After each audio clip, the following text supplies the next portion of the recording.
यह capsule course chapter 3 और 4 का तीसरा नंबर का पहला क्वेश्चन है, जो ये कह रहा है कि हल करें। क्या करें?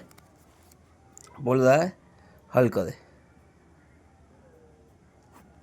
हल करें मतलब दो रैखिक समीकरण दिया हुआ है, दो चौड़ा वाला दो रैखिक समीकरण दिया हुआ है। एक दिया 4/x है प्लस 3y बराबर 14 और 3/x माइनस 4y बराबर 23। समीकरण 1 है, समीकरण 2 है। ये दोनों को हल करना है। हल कर कर x और y का मान ज्ञात करना है। तो ये दो चर वाले रैखिक समीकरण को हल करके x और y का मान कई विधि से निकाला जा सकता है, जैसे विलोपन विधि, प्रतिस्थापन विधि, बृहज्गुणन विधि या तुलनात्मक विधि या ग्राफीय विधि।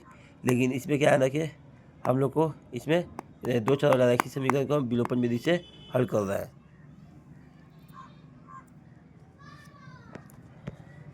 तो विलोपन विधि से हल करने के लिए क्या करना होता है? ये जो समीकरण है, दूसरी का समीकरण है, इस y का गुणांक इस चार समीकरण से गुना कर देंगे और ये समीकरण का में y का गुणांक जो है उसको हम समीकरण 2 से गुना कर देंगे, क्योंकि ये y वाला जो टर्म है ये दोनों आपस में बराबर हो जाए। हाँ, तो इसके लिए हम चार इस जो y के साथ जो गुना है इसको 4 से गुना करेंगे, 3 से साथ जो गुना है समीकरण 2 से गुना करेंगे। 4 में गुना करेंगे तो 4 चौका 16/x हो जाएगा, फिर प्लस 4 में और 3 में गुना करें तो 12y हो जाएगा बराबर 14 चौका 56। फिर ये 3 से इस समीकरण 2 में गुना करें तो y x वाला टर्म में गुना करेंगे तो 3 3 9/x हो जाएगा माइनस 4 3 12y हो जाएगा बराबर 23 23 69 हो जाएगा। अभी दोनों समीकरण को लिख देंगे यहाँ जब दोनों y वाला टर्म का साइन डिफरेंट है तो लिख देंगे जोड़ने पर। क्या लिख देंगे?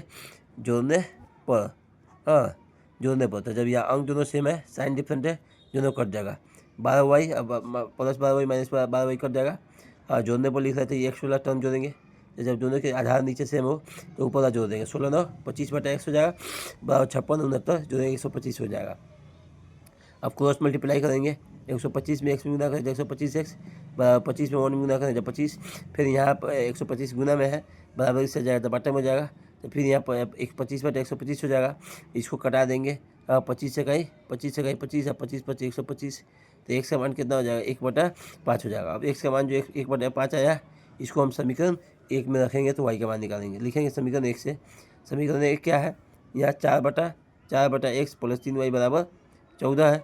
4/x की जगह क्या रखेंगे? 1/5 रखेंगे अब प्लस 3y बराबर 14। तो फिर यहाँ बटा भाग करेंगे, ऊपर वाला उसी तरह रह जाएगा।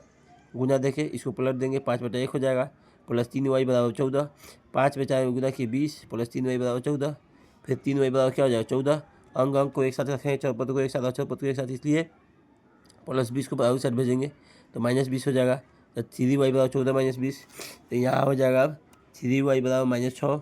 हाँ, अब यहाँ क्योंकि यहाँ 14 में से 20 घटेगा, 14 में से 20 हल होगा तो क्या होगा ना?